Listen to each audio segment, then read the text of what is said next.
Paper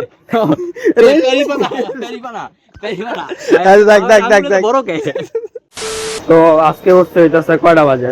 সাড়ে আটটাই তো। হ্যাঁ, তো এখন যেতেছি কালীবাজার। কালীবাজার হইতেছে আমার পূজার ফুল কিনতে হইব, তো আনার সময় কিনতে হইতো, তো আনার সময় তো বাস থাকবো, এর লেগে যাওয়ানোর সময় কিনে নিয়ে যেতেছি। আর কি করবো, আর আপাতত আর কিছু নাই। প্রিপারেশন মোটামুটি ভালো আছে। অটো তো আইতে আইতে হইতেছে থিওরি পার্ট দেখছি, আর একটু দেখতে হইব।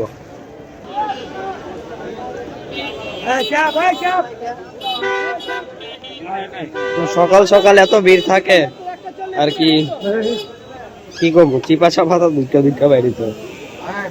তো আমি অনেক কষ্ট করে আর কি বাইরেতেছি।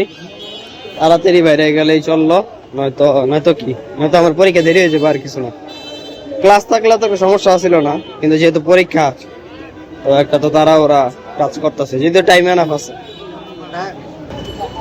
তো ফাইনালি যাক, অনেক পারাবাড়ি করে আয়া করছে। ফুল নিতে হবে, ফুল দিন দিন কাটতে নিয়েছিলাম, ওই হাত থেকে নিয়েছিলাম মনে হয়। পুরি কি আগেরই আছে নাকি? পুরি হ্যাঁ, তার 20 টাকার দেন।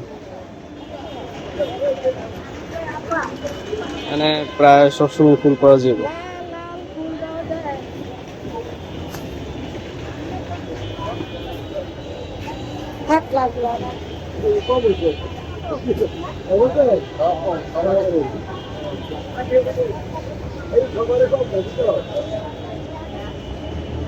এগুলা কি তুলসী পাতা? আচ্ছা ঠিক আছে।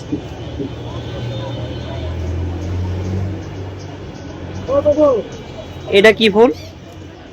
এটা হলো নীলকণ্ঠ। এগুলা কি 20 টাকার সাথে সব? আচ্ছা, তো ভালো। A few moments later. তো এরকম কিছু এক্সট্রা দিলে ওটা আরো বেশি ভালো লাগে। তো আমি কইতেছিলাম যে আর 5টা একটু এক্সট্রা দেন, 20 টাকা বেশি হয়ে যায় না? তারপর আবার বললাম যে থাক, কম দরকার নাই। এর কাছে আর কি রেগুলার রেট থাকে মোটামুটি, মানে অন্যান্য মানুষ যেমন একবার বাড়া যায় একবার কমা যায়, এরকম আর কি এর কাছে দেখি না। 2 দিন তো নিলাম, তো এই লেখার কই দেখ 20 টাকা পরে দেখলাম যে এক্সট্রা আরো কিছু ফুলমূল দিয়ে দিল, তুলসী পাতা দিয়ে দিল, যেটি আমি মনে করি যে ভালো একটা কম্বিনেশন 20 টাকার হিসেবে। মানে আমি খুশি হয়ে গেছি, বাঙালি মানুষ না, ফিরি পাইলে তো আরো বেশি খুশি হই। তো আমিও তো বাঙালি, যাই দিলে পরে কি দিই। তো চলতেছে আর কি চায়ের প্রিপারেশন। আদার চা, চিনি ছাড়া আদার চা, রং চা আর কি। তো আছে ভালোই, খারাপ না। তো এটা হইতেছে আর কি যাতে পরীক্ষা 2 ঘন্টা ব্যাকআপের লেগা, কারণ এসির মধ্যে থাকবো, পরে দেখা যাবো যে আর কি কাছতে যান শেষ বা লেখতে পারতাম না এর লেগা। কারণ চা তো খাইয়েছি, এটা না খাইলেও চলতো। এটা খাইতেছি মূলত ঠান্ডার লেগে, কারণ ঠান্ডায় ডিস্টার্ব করে বেশি। তো রণদা প্রসাদের বিশ্বস্ত স্টুডেন্ট আমি, অগ মনে করেন না, অগ দায়িত্ব দেখে যে ওরা অগ কথা কমো না, ওটা হইতেছে আমি, ঠিক আছে? আর ওরা অনেকদিন পরে দেখলাম, তোরে মামা অনেকদিন পরে দেখছি রে, বুঝছস? তোর অনেকদিন পরে দেখলাম। তুই রণদা প্রসাদের স্টুডেন্ট ভাই? আপনি ইয়ে না? হ্যাঁ হ্যাঁ, আপনি 24 বেচেন না? না আমি 23 রনিত না আপনি? ও সরি ভাই। Paper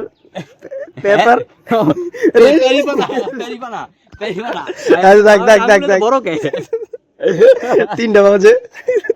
2 hours later. অন্য দিনটা এক্সামের থেকে ভালো এক্সপেরিয়েন্স। আমারটাও সেম, ফাড়াই দিয়েছি আজকে মোটামুটি 30-এর মতো ইনশাল্লাহ থাকবে। আমারও মিনিমাম 30-এর মতো থাকবো, 40-এ। তাহলে তো ভাই ব্রাদার একই। এটাই, আর হাত ভিজা দেখে লেগে হাত মিলাই নেই। It's okay bro. ঠিক আছে, থাকো তাহলে যাই। আরে আয় বাবা, আমি দাদা আমার ব্লগ দে তো রিতে ব্লগ দেখতে আমার। না আমার পরীক্ষা অনেক ভালো হইছে। যাই জানি না হইছে নাকি, কিন্তু হইছে। আমি সব আমি মিনিমাম 30 পাবো কনফার্ম, আমি বাকি আরো বেশি পাবো। দিয়েছিলাম পরে তাসলিম আছে দেখে দেখা দিয়ে। ভালো কথা, আজকে মোমোর জন্মদিন। ও হ্যাঁ, হ্যাপি বার্থডে টু মি। আমি আরো কইছি বুড়া বয়সে কি এর জন্মদিন। এখন কথা হচ্ছে উল্টা হয়ে গেছে লাইটের উল্টা হয়ে ও গেছে। জন্মগ্রহণ করে ভার্সিটিতে আসছে যাওয়া দরকার ছিল স্কুলে 24 বছরে জন্মগ্রহণ করি আমার তো স্কুলে ঢুকতে দেব না আমার 24 বছর হয়, মিনিমাম 28। আমার মিনিমাম 28 তাহলে তো 34 হয়ে গেছে শুভর 46 বছর শুভর দুইটা দিলেছে ইসাল্লাহ আমি দেশ পাক মারতাম না। মানে ওই যে দাঁতের দিকে এটা বড়ই বেঁচে ছিল সেটা দিলে আমার পরীক্ষা আধা ঘন্টা আগে শেষ, পরে একটু কাম কাজ করতেছিলাম দেখে আরো 20 মিনিট বইয়াছিলাম। আমরা কি করতে যাইতেছি করে এটি কোন থেকে? দেখেন মানে টিচাররা যদি দেখে থাকেন এই ব্লগটা আচ্ছা শুভ ওর পিছনে না এতদিনে পরীক্ষা শেষ, চাইরের বিধি সস সব দিছি সব। 1 hour later.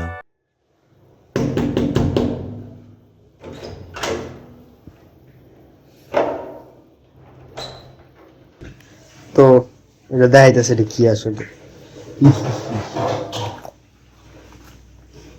ফোকাস, হ্যাঁ ফোকাস। তো এটা হইতেছে বগুড়ার দই, মারতেইব। তো এই যে ফেভারিট দই নিয়ে এলেছি। এখন এই বগুড়ার দইয়ের মধ্যে আর কি যে উপরের শটটা থাকে না, ওই শটটা আর কি বেশি মজা লাগে।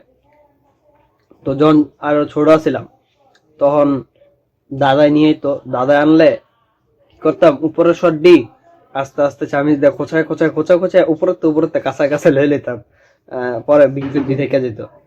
এটাও মজাই আছে, খাইতে থাই তাহলে। তো এই যে দেখতেছেন এই বাড়িটা দেখে নেন, এটা হইতেছে যে মানে খাওয়া শেষ পর আপনাকে একটা কাহিনী কইতাছি। 1 eternity later. ওই বাড়িটা দেখাইছি কি লেগা, কারণ ছোটকালে যখন আরো ছোট ছিলাম, ছোটকাল মানে তো ছোট ছিলাম, আচ্ছা যাই হোক, এরকম দই আইসক্রিম রসমালাই আর মনে পড়তেছে না, মানে জেরে জেরে এরকম খাইতাম, ওরকম বাড়ি মানে শেষ হয়ে যেত, পরে লিয়া লিয়া খাইতাম, বুঝছেন মানে আর কি জিবলা দিয়া বুঝছে দিত।